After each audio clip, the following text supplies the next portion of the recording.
Но немало их и среди тех, кто дошел до Берлина. Скажите, а сколько лет вообще вы воевали? 5 лет. Всю войну, да? Да. И где побывали, в каких сражениях? В Курске, Дуге, сперва я был в Курске, другие мы разбили. Артиллерист Умар Богатырев участвовал в Курской битве. В одном строю с русскими, украинцами, грузинами, татарами. Богатырев хорошо помнит это сражение. Именно тогда была пробита зияющая брешь в немецкой броне. С этого момента немцы уже никогда не перейдут в наступление. Они будут только отступать. После этого взяли Польши, Чехословакии и так прошли. Этот, как я, Венгрии. И где вы войну закончили? Ой, в Берлине во дворе закончил война. В Берлине? В Берлине во дворе закончил. Я залез в Рейхстагу, Шиферсня, со мной грузин был. Грузин отдал молоток гвозди, флаг держал я. За участие в этой операции лейтенант Богатырев был награжден орденом Красной Звезды. Из Берлина он поехал в Москву. Я поехал в Берлине в Москву, хотел зайти, говорю, не идешь, солдаты. Я имею красные звезды, мне не знаете, я должен идти туда. Я офицер снова хочу. Зашел, я говорю, где мой ингуши? Куда ты их дел? Что они такой хороший народ для меня. Мой народ. Я их защищал. Я воевал. Мне их надо, мне другого не надо. Только вернувшись с войны, он узнал страшную весть. Весь его народ в одночасье был посажен в вагоны для перевозки скота и отправлен в ссылку. Немного осталось в живых свидетелей этой трагедии. Вот они, эти люди.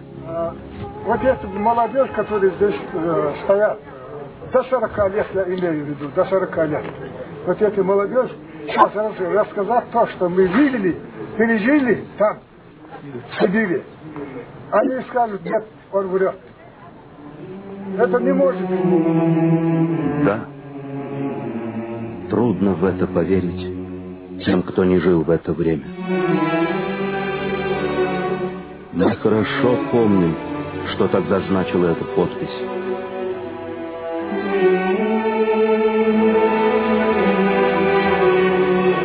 За ней стояли ссылки, аресты, расстрелы.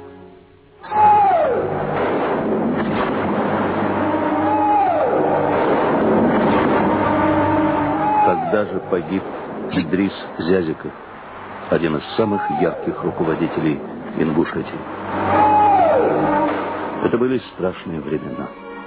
Но и тогда, в 1937-м, и потом в 1944-м, находились люди, которые, рискуя собственной жизнью, старались оставаться людьми. И это не забывается. К нам дошел майор. Мы там жили рядом с крепостью и знали по-русски. Так, немножко. Дошел майор и говорит, что приказ Сталина нас выселяет в тяжелые, холодные, дальние края. На столе стоял графин. Он говорит, этот графин насыпайте кукурузу. Мать говорит, где кукурузу брать? Мне сироты, 3 детей, я воспитываю. И вот одна корова, больше ничего у нас нет. Когда он дал приказ разбить мельницу, водяной мельницу, оттуда взять кукурузу и кукурузной муки. 10 мешков. Мука, 5 мешков, 5 мешков кукурузы. Вот такие были относительные. Приказ Сталина выполняли они, но душевно относились люди, понимая положение наше. 23 февраля, 2 часа, утра постучали к нам солдаты, которые стояли там у нас. А потом собирайтесь, 2 часа вам время. В течение 2 часов вы должны выехать отсюда. Ну, кто что успел, схватил там муку, кукурузу, что есть. Мне лично предлагал один солдат: зарежь этих гусей, зарежь. Берите их с собой, если они вам пригодятся. Память. Она постоянно переносит этих людей в те далекие времена. Не будем вспоминать весь ужас, выпавший на долю спецпереселенцев. Почти половина народа погибла в ссылке. В память об их невероятных страданиях и воздвигнут этот монумент. Мемориальный комплекс жертвам политических репрессий. Чтобы понять, что тогда пережил народ, достаточно взглянуть в глаза этой ингушской матери.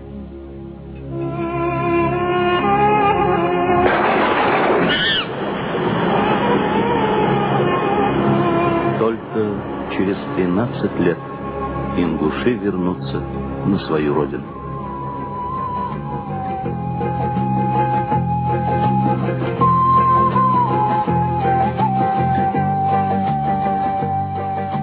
В танцах, песнях, картинах выразили они то, что нельзя передать словами. Память их навсегда сохранит эти страдания, эти слезы.